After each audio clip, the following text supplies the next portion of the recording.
Good morning बच्चों। आज का जो टॉपिक है वो है प्रॉपर्टीज ऑफ चार्ज, जिसमें पहला प्रॉपर्टी हम लोग पढ़ेंगे क्वांटाइजेशन। ठीक है, तो क्वांटाइजेशन का मतलब ये होता है इंटीग्रल मल्टीपल। ठीक है ना, क्वांटाइजेशन का मतलब क्या होता है? Integral multiple. अगर चार्ज है तो चार्ज भी क्या होगा ना, किसी के इंटीजर से मल्टीपल होता होगा।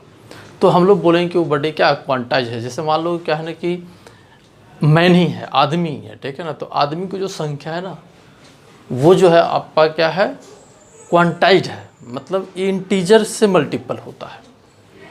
जैसे आदमी ऐसा होता है 1 होता है, 2 होता है, 3 होता है। ऐसा नहीं होता कि 2.5 आदमी होता है, ठीक है, 5.5 आदमी होता है, ऐसा नहीं होता। जब भी होता है आदमी की संख्या तो क्या होता है, इंटीजर में ही होता है। तो वही बात यहाँ पर ही बोल रहे हैं कि अगर चार्ज किसी बॉडी का होता है ना तो क्वांटाइज प्रॉपर्टीज को रखता है। तो ही आपको लिखा हुआ है कि जो चार्ज है ना किसी बॉडी का वो क्वांटाइज होता है। इसका मतलब ये हुआ उस बॉडी पर जो चार्ज होता है ना वो इंटीग्रल मल्टीपल होता है ऑफ किसका, इलेक्ट्रॉनिक्स चार्ज का। मतलब ऐसा, यानी किसी बॉडी पर मान लो कि चार्ज क्या है, Q है, तो Q का जो वैल्यू होगा वो हमेशा N इंटू क्या होगा, E होगा। ठीक है, तो जहाँ पर हम लोग कह सकते हैं कि E जो है आपका क्या है, वो इलेक्ट्रॉनिक चार्ज है। इलेक्ट्रॉनिक चार्ज जिसका हम लोग वैल्यू जानते हैं 1.6 × 10⁻⁻19 कूलम। ठीक है, और N जो है आपका क्या है, एनी इंटीजर है। क्या है, एनी इंटीजर। समझ पा रहे हो? और एनी इंटीजर का मतलब क्या हुआ, 0, 1 प्लस में माइनस में भी हो सकता है। इंटीजर तो यही होता है ना।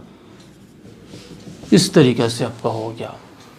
तो हम लोग ये कह रहे हैं कि किसी भी बॉडी पर अगर चार्ज है तो हमेशा Q इंटू एनी के फॉर्म में होगा। मतलब इलेक्ट्रॉनिक चार्ज का इंटीजर का होगा मल्टीप्लिकेशन। तो हम लोग बोलेंगे कि चार्ज आपका क्या है, क्वांटाइज्ड है। अगर आप इसको प्रूव करना चाहते तो प्रूव भी कर सकते हैं। ठीक है, जैसे मान लो किसी बॉडी में क्या है ना, N1 नंबर ऑफ प्रोटॉन है। नंबर ऑफ प्रोटॉन क्या है जी बताओ, N1। ठीक है, N2 जो है मान लो क्या है कि नंबर ऑफ क्या है, इलेक्ट्रॉन है। और N3 जो है वो क्या है ना, नंबर ऑफ न्यूट्रॉन है। हमने माना कि किसी बॉडी में N1 जो है नंबर ऑफ प्रोटॉन है, N2 जो है नंबर ऑफ इलेक्ट्रॉन है, और N3 जो है आपका क्या है, नंबर ऑफ न्यूट्रॉन। अगर आप इस बॉडी पर चार्ज निकालोगे, जिस पर आप इतना माने हो, उस पर अगर चार्ज निकालोगे तो सभी का चार्ज क्या कर लो, ऐड कर लो, और वही आपका क्या होगा, चार्ज हो जाएगा। तो N1 इंटू E हो जाएगा। एक फिर से समझो, N1 क्या है, नंबर ऑफ प्रोटॉन। एक प्रोटॉन पर चार्ज E होता है, तो N1 इंटू E हो गया टोटल प्रोटॉन का चार्ज।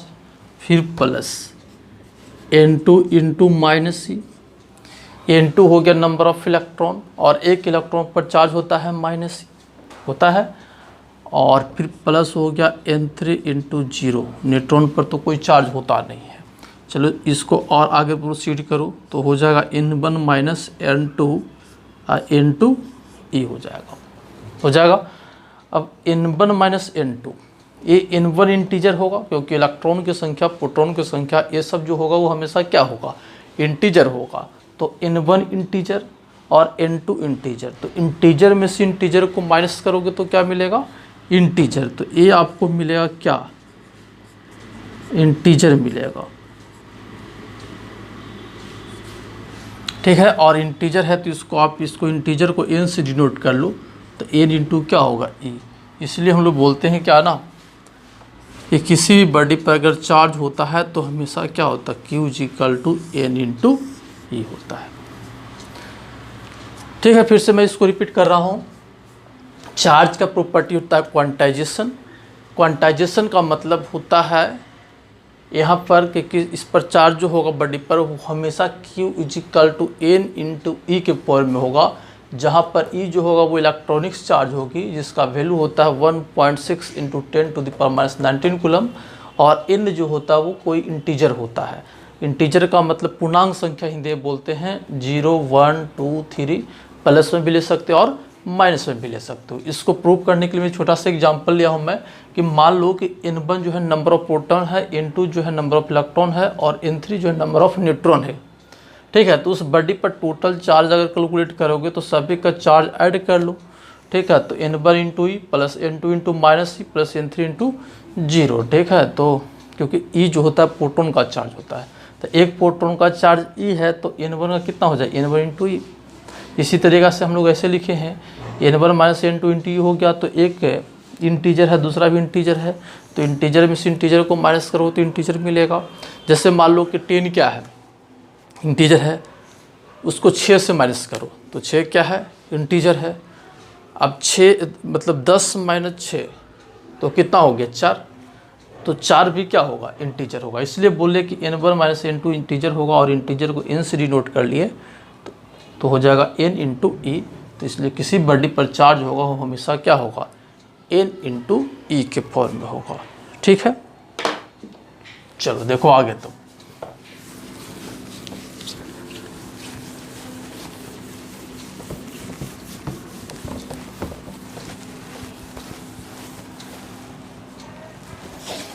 ठीक है बच्चों, तो एक एग्जांपल करते हैं सिंपल सा इस पर।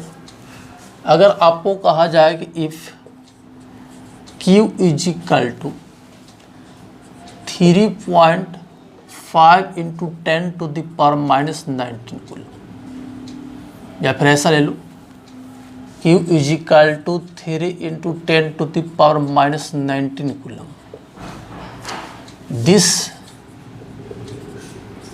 charge is possible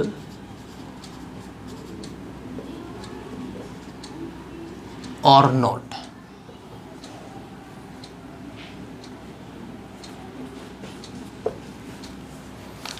ठीक है, ऐसा समझो किसी बॉडी पर चार्ज है Q is equal to 3 into minus 19 coulomb. आपको क्वेश्चन में कहा गया है, तो कहा जा रहा है कि ये जो चार्ज आपको किसी बॉडी पर दिया गया है ये चार्ज पॉसिबल है कि नहीं है। तो अगर इतना चार्ज किसी बॉडी पर होगा, ठीक है, तो हमेशा क्या करेगा, फॉलो बताओ, Q is equal to n को फॉलो करेगा। अभी प्रूफ किए हैं कि किसी बॉडी पर चार्ज होगा तो Q is equal to n e के फॉर्म में होगा। ठीक है बच्चों, तो n इज इक्वल टू क्या होगा, Q बाई ई ऐसे भी लिख सकते हैं। अगर n इंटीजर में आ जाएगा, क्योंकि हमेशा Q is equal to n ही होता है, तो अगर n इंटीजर होगा तो अब हम लोग बोल सकते हैं कि ये चार्ज जो है किसी बॉडी पर संभव है। तो निकालने की कोशिश करते हैं।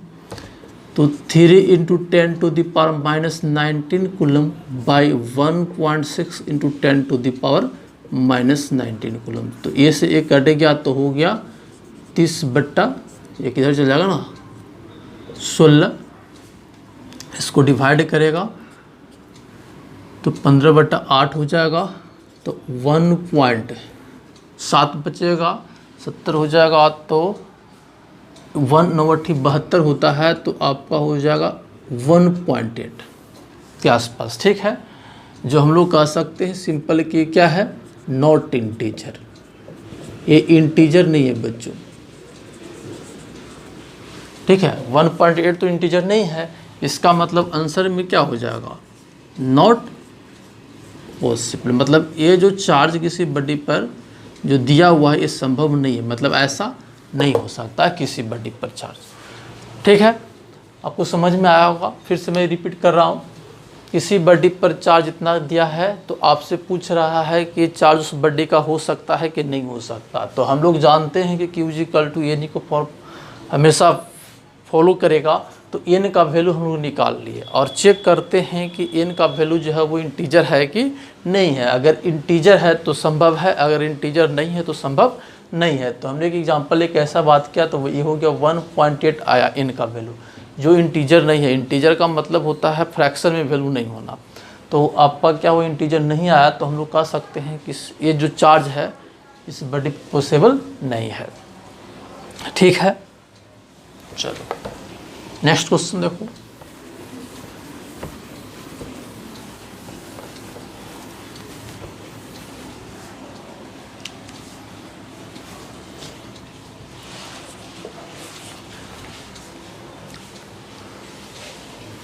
मान लो if Q is equal to 1 coulomb charge, ये किसी बॉडी पर 1 कूलम चार्ज है। अब बताओ 1 कूलम जो चार्ज है पॉजिटिव है ना, तो इसका मतलब क्या हुआ होगा कि उसमें से इलेक्ट्रॉन को क्या क्या हो गया होगा, निकाला गया होगा, जिसके बस उस पर 1 कूलम चार्ज आया होगा। समझ पा रहे हो क्या करें? सो किसी बॉडी में 1 कूलम चार्ज है, तो 1 कूलम चार्ज पॉजिटिव चार्ज है, इसका मतलब ये हुआ कि उस बॉडी से इलेक्ट्रॉन निकाला गया होगा, ठीक है, जिसके बस उस बॉडी पर पॉजिटिव चार्ज आया। तो आपसे पूछा जाए कि how many number of electron is removed from the body.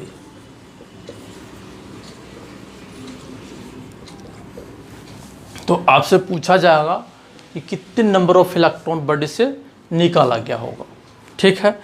तो इस प्रॉब्लम में भी बच्चों Q इक्वल टू एनी ही फॉर्म होगा, Q इक्वल टू एनी। क्यों बताओ? ऐसे समझो, जैसे मान लो कि ए बॉडी क्या है, न्यूट्रल बॉडी है। क्या है? Neutral body. तो न्यूट्रल बॉडी है तो मान लेते हैं ना कि इसमें से 2 इलेक्ट्रॉन निकल गया, 2 इलेक्ट्रॉन निकला, तो इस पर जो चार्ज होगा वो 2 प्रोटॉन के बराबर हो गया, क्योंकि न्यूट्रल है तो जितना निकलेगा उतना ही प्रोटॉन यहाँ पर ज़्यादा होगा, पीछे हम लोग बात किए हैं। और जितना ज़्यादा होगा वही आपका क्या होगा, उस बॉडी पर चार्ज होगा, पॉजिटिव चार्ज। तो यहाँ 2 इलेक्ट्रॉन निकल गया है, तो इसका मतलब 2 प्रोटॉन के बराबर इस बॉडी पर चार्ज आया होगा। तो जितना आप इलेक्ट्रॉन निकालेंगे उतना ही यहाँ पर प्रोटॉन की संख्या ज़्यादा होगा, और जितना प्रोटॉन की संख्या ज़्यादा होगा उतना ही इस बॉडी पर क्या होगा, चार्ज रहा होगा। तो यहाँ पर इससे मान लें कि 3 निकाले, 3 प्रोटॉन हो गया, तो उस पर चार्ज जो होगा वो 3 प्रोटॉन के बराबर होगा, 3 × E हो जाएगा। अगर मान लो कि 5 प्रोटॉन इलेक्ट्रॉन निकाले हो, तो 5 प्रोटॉन ज़्यादा हो जाएगा, तो चार्ज होगा क्या, 5 × E।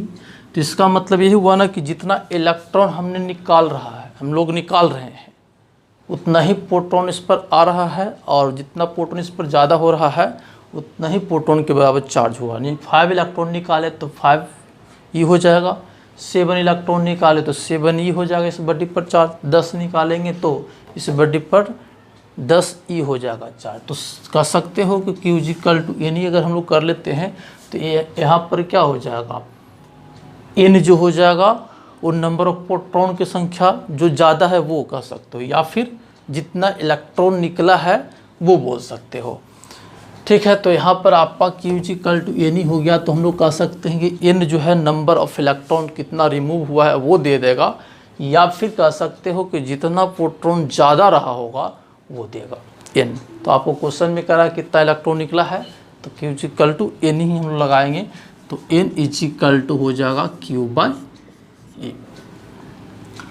तो Q का वैल्यू हो गया 1 कूलम, E का वैल्यू होगा 1.6 × 10⁻19 कूलम। इसको सोल्व करोगे बच्चों तो हो जाएगा 6.25 × 10⁻18 कूलम, 18 हो जाएगा, कूलम नहीं, इतना होगा। मतलब ये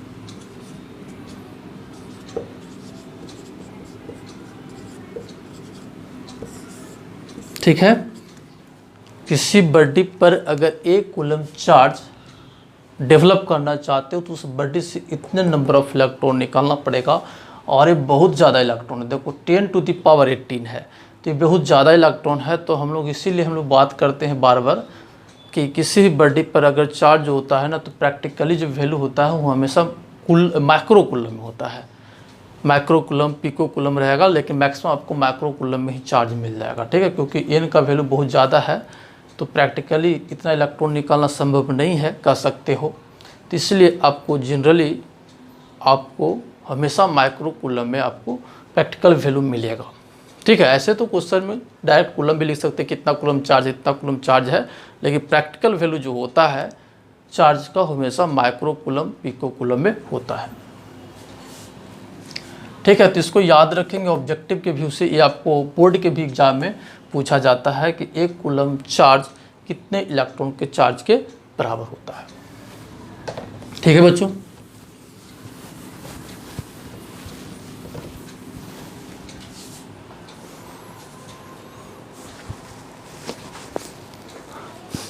बच्चों एक क्वेश्चन आपको स्क्रीन पर आ रहा होगा, उसको आप देखेंगे, उसको पहले उसको रोक कर उस क्वेश्चन को पूरा पढ़िए और कॉपी में लिखिए, ठीक है ना, और उसको बनाइए पहले। तो आप लोग इस क्वेश्चन को देख लिए होंगे। चलिए सोल्यूशन, इस क्वेश्चन को हम लोग सोल्यूशन करते हैं। चलो तो बच्चों तुम लोग क्वेश्चन को देख लिया होगा कि क्वेश्चन क्या कह रहा है। सो अब इसका हम लोग सोल्यूशन देखते हैं, ध्यान देंगे आप। ये क्वेश्चन में कह रहा है कि glass rod is rubbed with silk cloth. Solution देखेंगे। एक ग्लास रड है जो सिल्क क्लॉथ पर रब किया गया है। ग्लास रड और ये क्या है, सिल्क क्लॉथ, ठीक है बच्चों। The glass rod acquire a charge of 19.2 into 10 to the power minus 19 coulomb. मतलब ग्लास रड पर चार्ज जो है वो Q is equal to 19.2 into 10 to the power minus 19 coulomb है, ठीक है। तो इस पर पॉजिटिव चार्ज है, उस समय दे रहा है। ऐसे भी हम लोग जानते हैं ग्लास रड को सिल्क क्लॉथ पर रब करते तो ग्लास पर पॉजिटिव आता है। पहले भी एक एग्जाम्पल एक में बताया था। तो पॉजिटिव चार्ज हो गया, तो इतना ही अमाउंट में इस पर नेगेटिव चार्ज आया होगा। इस बॉडी पर उतना ही अमाउंट में इस पर क्या होगा, नेगेटिव चार्ज। मतलब सिल्क पर कितना चार्ज हो जाएगा बताओ, कि is equal to minus 19.2 into 10 to the power minus 19 coulomb, ठीक है। तो आपसे पूछ रहा है कि find the number of electron lost by the glass rod. क्योंकि इस पर जो है ना बच्चों, इस पर पॉजिटिव चार्ज आया है। तो पॉजिटिव चार्ज आया, इसका मतलब क्या होगा, इससे इलेक्ट्रॉन निकल के सिल्क क्लॉथ पर गया होगा। तो आपसे यही पूछ रहा है कि कितना इलेक्ट्रॉन लॉस हुआ है ग्लास रड का, यानी कितना इलेक्ट्रॉन निकला है। तो जितना इलेक्ट्रॉन निकला है उतना ही इस पर क्या होगा, प्रोटॉन ज़्यादा होगा, और जो प्रोटॉन ज़्यादा होगा वही चार्ज होगा। तो हम लोग इसको कह सकते हैं Q इज इक्वल टू फिर Ne। तो N इज इक्वल टू आपका हो जाएगा Q बाय E। तो Q का वैल्यू कितना हो गया, 19.2 into 10 to the power minus 19 अब by 1.6 into 10 to the power minus 19। तो ये से कट जाएगा, इसको काटोगे तो आ जाएगा तुम्हारा 12 आ जाएगा। आप इसको सोल्व कर लो, सिंपल है। तो ये आ जाएगा 12। तो हम लोग कह सकते हैं कि ग्लास रड से सिल्क क्लॉथ पर कितने नंबर ऑफ इलेक्ट्रॉन गया है, 12 गया है। तो आपका एक आंसर हो गया, फर्स्ट पार्ट जो होगा इसका आंसर हो गया 12। फिर सेकंड में कह रहा है कि find the negative charge acquire by the silk. तो नेगेटिव चार्ज सिल्क पर तो है ही, तो सिल्क पर कितना चार्ज हो गया, Q जी equal to minus 19.2 into 10 to the power minus 19 coulomb. फिर थर्ड में कह रहा है is there transfer of mass from glass to silk. कह रहा है कि क्या मास का ट्रांसफ़र हुआ है ग्लास रड से सिल्क क्लॉथ पर। आपसे क्वेश्चन में कह रहा है कि क्या मास का भी ट्रांसफ़र हुआ है ग्लास रड से सिल्क क्लॉथ पर। तो हम लोग कहेंगे कि यस हुआ है, क्योंकि क्या इलेक्ट्रॉन 12 इलेक्ट्रॉन जो है ग्लास रड से क्या हुआ, सिल्क क्लॉथ पर गया है। अगर आप तुम मास निकालोगे कितना गया है, ठीक है, mass loss of glass rod, ठीक है, इज इक्वल टू तो 12 इंटू 1 मास का इलेक्ट्रॉन आपको दिया, एक इलेक्ट्रॉन का मास आपको दिया हुआ है 9 into 10 to the power minus 31 kg question में दे रहा है। समझ पा रहे हो। तो इसको जब सोल्व करोगे तो बच्चों आ जाएगा 1.08 into 10 to the power minus 31 kg। इतना मास का लॉस हुआ है किसका, ग्लास रड का, और इतना ही मास आपको सिल्क क्लॉथ पर चला गया होगा, यानी बढ़ गया होगा सिल्क क्लॉथ के इतने मास से। लेकिन ये जो वैल्यू है ना बच्चों, ये नेग्लिजिबल कर सकते हो कि 10 to the power minus 31 kg है, तो बॉडी के तुलना में ये जो होगा ना ये बहुत कम मास होगा। तो आप इसको नेग्लेक्ट भी कर सकते हो, लेकिन आपसे अगर क्वेश्चन में पूछा जाएगा कि मास बढ़ा है कि नहीं बढ़ा है, तो हम बोलेंगे कि मास जरूर बढ़ा है, बहुत कम अमाउंट में बढ़ा है, लेकिन मास क्या हुआ, सिल्क क्लॉथ पर बढ़ा है और ग्लास रड पर मास कम है, तो इतना मास आपका क्या होगा, रड का कम गया होगा। ठीक है बच्चों, चलो तो ये जो प्रॉब्लम था ना आपको Q इजिकल टू एनी से रिलेटेड प्रॉब्लम था। ठीक है, तो और भी क्वेश्चन कर लेंगे, आपको मिल जाएगा 2-3 प्रॉब्लम और, इसमें कुछ ज़्यादा है नहीं। ठीक है, अब दूसरा प्रॉपर्टी हम लोग पढ़ेंगे कंजर्वेशन। चार्ज का दूसरा प्रॉपर्टी क्या है, कंजर्वेशन। तो लिखिए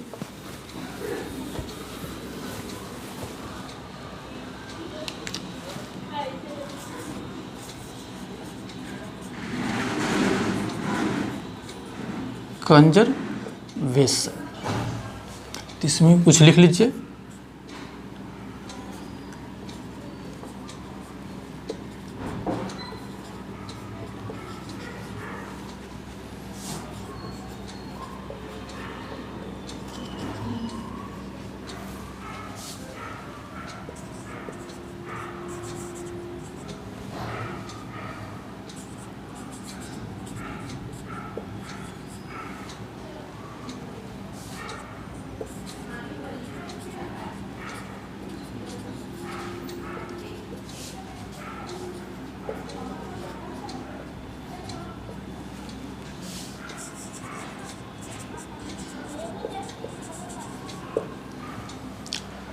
दूसरा प्रॉपर्टी बच्चों क्या है, कंजर्वेशन। तो आपको लिखा हुआ है कि किसी भी केमिकल या फिर न्यूक्लियर रिएक्शन में चार्ज हमेशा क्या होता है, कंजर्व होता है। कि चार्ज जो है ना किसी भी सिस्टम, यहाँ पर केमिकल और न्यूक्लियर लिखा हुआ अलग बात है, लेकिन किसी भी सिस्टम में चार्ज हमेशा कंजर्व होगा। ठीक है, मतलब ना वो क्रिएट किया जा सकता है ना डिस्ट्रॉय किया जा सकता है। ठीक है, जैसे मान लो कोई रिएक्शन है A + B, ठीक है, मिलकर बना है C + D। तो इसमें मान लो कि QA चार्ज इन्वॉल्व हुआ होगा और इसमें QB चार्ज इन्वॉल्व हुआ होगा। तो QA + QB रिएक्शन के पहले का चार्ज हो गया, और अगर इसमें QC इन्वॉल्व हुआ होगा, इसमें QD, तो ये हो जाएगा ऐसे। तो ये दोनों जो चार्ज होगा वो बच्चों क्या होगा, बराबर होगा। ठीक है, तो हम लोग बोलेंगे कि चार्ज कंजर्व है। कुछ एग्जाम्पल समझने की कोशिश करते हैं। जैसे मान लो कि यूरेनियम 92-235 है। ठीक है, इसमें से अल्फ़ा डीके हुआ है, आप पढ़ोगे आगे alpha beta gamma decay radioactivity में। ठीक है, तो इसमें से अल्फ़ा डीके हुआ है, तो अल्फ़ा डीके होता है तो उस केस में एटॉमिक नंबर जो होता है 2 से कम जाता है, और मास नंबर जो है वो 4 से कम जाता है। तो अगर 2 से कमेगा तो आपका हो जाएगा एटॉमिक नंबर 90, और 90 जो होता है वो थोरियम का होता है। तो आप यहाँ पर लिख लेंगे क्या, थोरियम 90, और आपका क्या होता है ना, ये 238 कर लो, अच्छा रहेगा। ठीक है ना, 238 कर लो। तो मास नंबर जो होता है 4 से वो डिक्रीज कर जाता है, तो 4 से डिक्रीज करेगा तो कितना हो जाएगा, 234, और एक बन जाएगा हीलियम 2।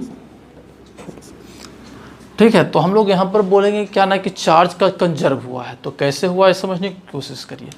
ये जो होता है एटॉमिक नंबर जो होता है वो एक्चुअल में रिलेटिव चार्ज को रिप्रेजेंट करता है। तो अगर ये 92 है अल्फ़ा डीके होने के पहले, तो डीके होने के बाद भी क्या हो गया, 90 + 2 मतलब 92। तो हम लोग कह सकते हैं कि यहाँ पर क्या हुआ, चार्ज कंजर्व हुआ है। समझ पा रहे हो। चलो दूसरा एग्जाम्पल देखो। जैसे मान लो कि इलेक्ट्रॉन है, इलेक्ट्रॉन को हम लोग जानते हैं, ऐसे डिनोट करते हैं, और एक पॉजिट्रॉन है। ये इलेक्ट्रॉन है और ये क्या है, पॉजिट्रॉन। प्रोटॉन नहीं है, पॉजिट्रॉन है। जब ये दोनों मिलता है तो एक गामा रे बनाता है, रे बनता है। ठीक है नहीं, इसका मतलब रिलेटिव चार्ज और रिलेटिव मास भी क्या होता है, 0 होता है। इस प्रोसेस को हम लोग बोलते हैं एनिहिलेशन।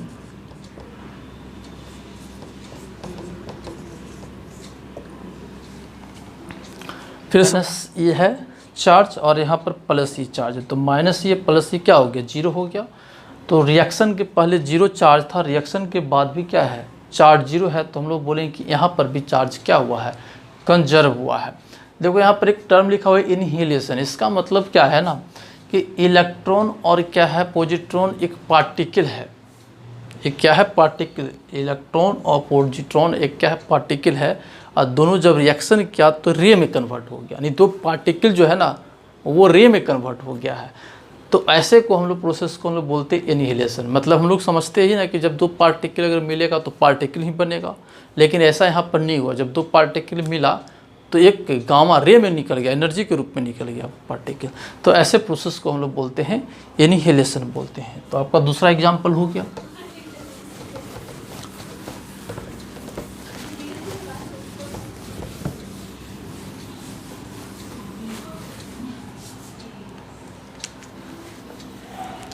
ठीक है बच्चों, फिर तीसरा प्रॉपर्टी आपका है, या फिर तीसरा एग्जाम्पल फिर से लेते हैं। एग्जाम्पल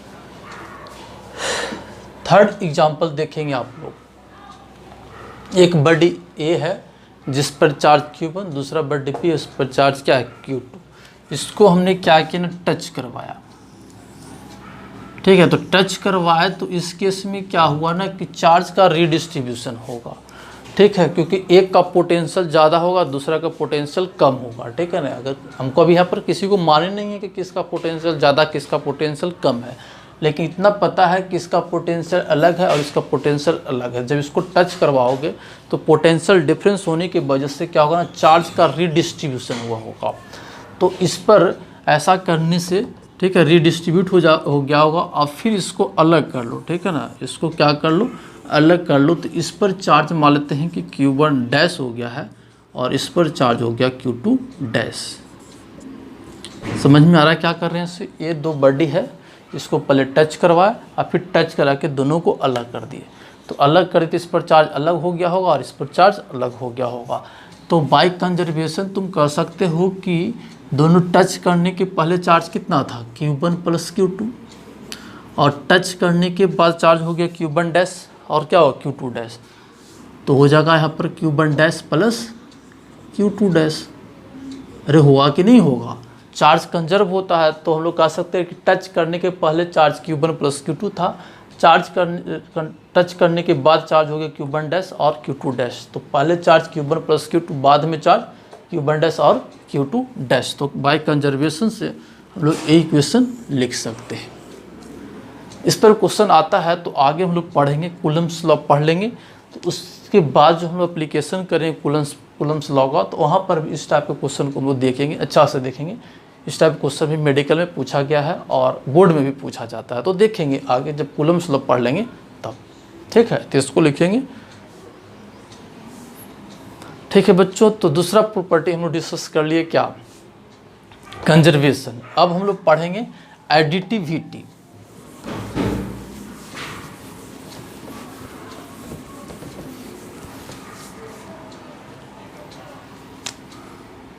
थर्ड प्रॉपर्टी हो गया आपका एडिटिविटी।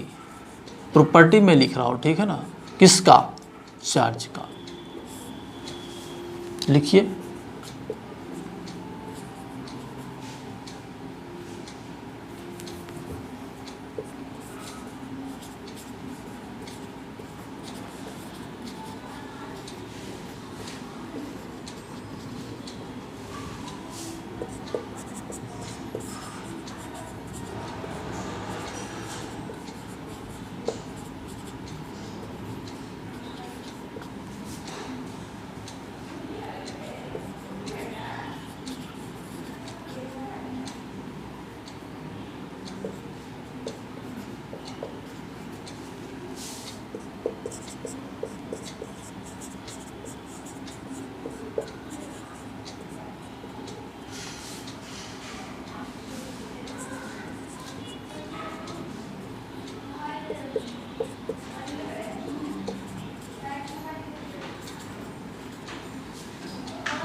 देखिए थर्ड प्रॉपर्टी आपका क्या है ना, एडिटिविटी। तो इसमें कह रहा है कि द चार्ज और any body is the algebraic sum of charge which is present on anywhere on the body. मतलब कोई एक बॉडी है, जैसे मान लो क्या है ना कि एक बॉडी है, इस बॉडी पर मान लेते कि 5 coulomb charge, 3 coulomb charge, -7 coulomb charge, 8 coulomb charge, ऐसा आपको दिया गया है। या फिर सिस्टम मान लीजिए, एक सिस्टम मान लीजिए या फिर एक बॉडी मान लीजिए, ठीक है। तो अगर आपसे कहा जाएगा कि इस बॉडी पर कितना चार्ज है, तो इस बॉडी पर जो चार्ज, सभी चार्ज को क्या कर लेंगे, सीधे अलजेब्रिक सम कर लेंगे। तो 5 coulomb plus 3 coulomb plus 8 coulomb plus -7 coulomb, तो 5 3 8, 8 16, 16 में से 7 जाएगा तो हो जाएगा कितना, 9, तो 9 कूलम। तो ऐसे कहलाएगा कि इस बॉडी पर चार्ज है। इसको हम लोग बोलते हैं कि प्रॉपर्टी है चार्ज का। कैसा प्रॉपर्टी है, एडिटिविटी। तो एक्चुअल में क्या है ना, कोई बड़ा प्रॉपर्टी नहीं है, ठीक है ना, क्योंकि हम लोग जानते हैं कि चार्ज जो होता है वो स्केलर क्वांटिटी होता है। चार्ज क्या होता है, स्केलर क्वांटिटी होता है। तो स्केलर क्वांटिटी है तो सीधे क्या हो जाएगा, अलजेब्रिक सम होगा।